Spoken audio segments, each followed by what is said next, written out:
ఏమన్నా ఉందా అసలు? లింగం ఉంటుందండి. ఎంత ఉంటే ఏమిటి, మనకు విలువ తెలియనప్పుడు ఎంత ఉంది చూడరా. ఎప్పటి వాడో స్వామి.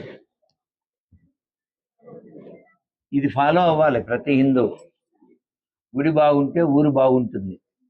ఈ దేవాదాయ శాఖ వాళ్ళు సరిగా ఉంటే దేవాలయం బాగుంటుంది. మన ఊరి దేవుడికి మనం ఒక పూలదండ వేద్దాం. మీ తల్లిదండ్రులు పుట్టినరోజు, మీ పుట్టినరోజు లేదా మీ పెళ్లి రోజు, పిల్లల పుట్టినరోజు, ఉద్యోగం వచ్చిన రోజు, వ్యాపారం ప్రారంభించిన రోజు, ఇలా చెప్పుకుంటే ప్రతి జీవితంలో ఎన్నో ముఖ్యమైన ఇక్కడ చెప్పని ఇలా ప్రతి ఊరు కాలనీలో దేవాలయాలు ఉన్నాయి. ఏవో ముఖ్యమైన పర్వదినాలు పండుగల్లో మాత్రమే పూలదండలు వేస్తారు. ధూపదీప నైవేద్యాలకు పూలమాలకు నోచుకొని దేవాలయాలు రంగులు వేసి పెచ్చులుడి శిథిలావస్థకు చేరుకున్న దేవాలయాలు మన ప్రాంతంలో ఎన్నో ఉన్నాయి. అలాంటి దేవాలయాలను ఆదరిద్దాం, సనాతన ధర్మాన్ని కాపాడుకుందాం.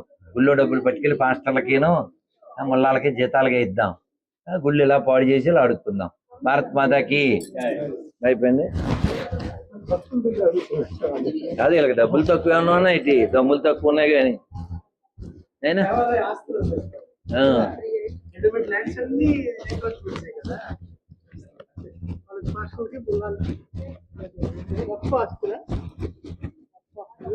దాంట్లోంచి తీలేరుగా కోస్తారని.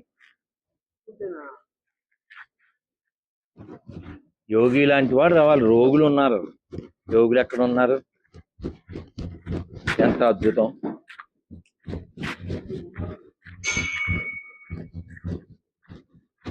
చూడరా ఇది కూడా.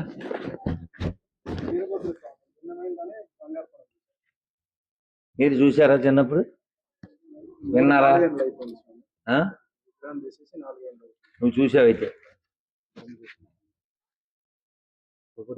భిన్నం ఎప్పుడో చేశారా? పందుల యాత్ర, దండయాత్ర కాదు, పందుల యాత్ర. ఆ పందుల దగ్గర మనం కొంటున్నాం.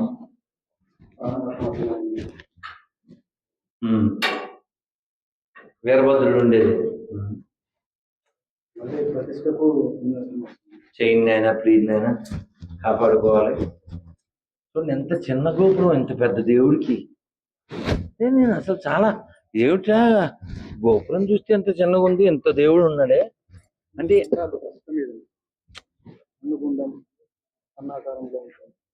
బాధ ఇవన్నీ కాపాడుకోవాలంటే మనకి పౌరుషం ఉండాలి. ఇది నాదనే భావన ఉండాలి. ఏదో ఉద్యోగం చేసాం, తిన్నాం, తిరిగాం, కన్నాం, సత్యం అది కాదు. మనం ఎలా కట్టలేం కదా మన బతుకులకి.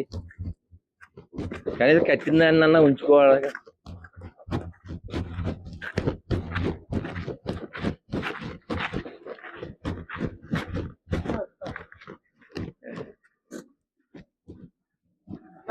అక్కడ coach factory, railway coach factory.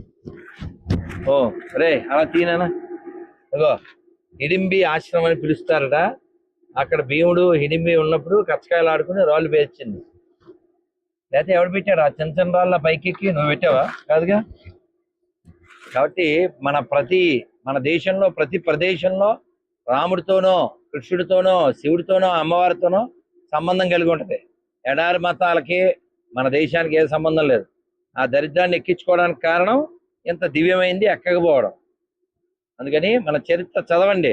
ప్రతాపరుద్రుడిని భయంకరంగా ఈడ్చుకెళ్ళి చంపారు. వాళ్ళకేం కర్మ పట్టిందండి? మనకు ఆ చరిత్రలు తెలియవు. ఎన్నో అవమానాలు, కష్టాలు పడ్డారు.